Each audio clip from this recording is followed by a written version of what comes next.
Looks like Kathleen Wynne, the fearless leader of the Ontario Liberals, is actually very fearful indeed. So much so that with regime change imminent, she recently promised to fire herself as leader after Election Day. Will this turn around the fortunes of that sinking garbage barge known as the SS Liberal?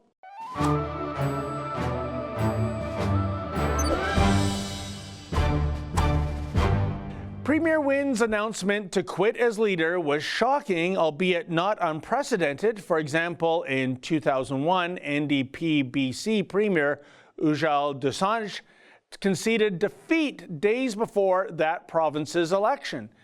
But he nevertheless urged British Columbians to elect a, quote, strong, effective opposition to hold Mr. Campbell's feet to the fire, end quote. The result of this last-second Hail Mary pass, well, the Liberals won 77 seats, whereas the NDP was reduced to a party that could have a caucus meeting within the confines of a Mazda Miata.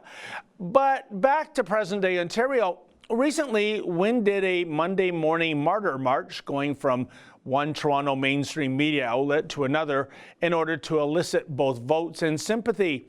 Her interview with CFRB morning man John Moore truly stood out as fascinating for all the wrong reasons. Moore asked Wynne if there's any danger that she might lose her own seat of Don Valley West come Thursday. And somehow, some way, Wynne changed the discussion to make it all about the diversity of Don Valley West and how this riding exists as a multicultural microcosm of Toronto itself. For example, she mentioned that when she goes to the gym, she can hear at least 5 different languages spoken.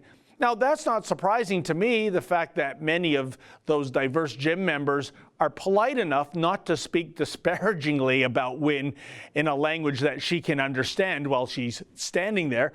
But what Wynne didn't talk about is that there is some diversity in Don Valley West that is accommodated at the expense of Canadian values and principles. For example, Valley Park Middle School was the first Toronto school to embrace a gender apartheid mosque for Islamic prayers on Fridays. Boys sit at the front, girls at the back, and girls on their menstrual cycle, well, they're at the very back of this makeshift mosque because they're considered unclean and therefore haram. Yes, indeed, we are talking Toronto in 2018, not Tehran here. And yes, we are talking about a publicly funded school that's supposed to be secular, a school that's supposed to be committed to gender equity, i.e. girls are equal to boys. But those principles are also apparently haram at Valley Park. And so it is that the Toronto District School Board actually decided to sacrifice its own value set on the altar of political correctness in order to appease to hardline Islamic extremists. Just a few minutes north of Valley Park is the taxpayer-funded Dennis R. Trimble Resort Center. Guess what, folks? This facility stages Sharia-compliant swimming pool sessions, meaning only women can go for a dip at designated times. Even the windows are covered up, burqa style, so if you're a parent and you wanted to watch your daughter swim, well, tough luck. And it is in the Flemington Park area of Wynne's riding that you will perhaps observe the highest percentage of burqas and niqabs in all of Toronto. So as you can imagine, there's lots of tolerance for intolerance here. Don't get me wrong, if a Muslim wants to have sex-segregated Friday prayers at a mosque or within a private Islamic school, hey, fine by me. But when my tax dollars go toward funding Sharia law in this great dominion, the line hasn't just been crossed, it's been eradicated. And another thing, if Kathleen Wynne, who is openly lesbian, by the way, and therefore very much high up there on the infidel scale, if Wynne can't even have an honest conversation about misogynistic practices that are occurring in her own riding, then how do we even know that her promise to fire herself is genuine?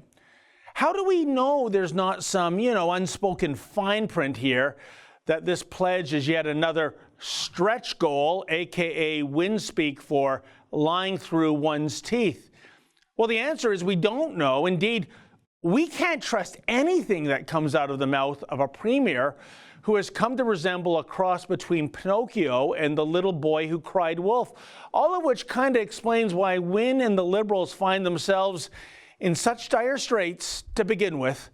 For the Rebel.media, I'm David the Menzoid Menzies. Hey folks, you may have heard the Rebel has a brand new app. Please download that app and take the Rebel with you wherever you go.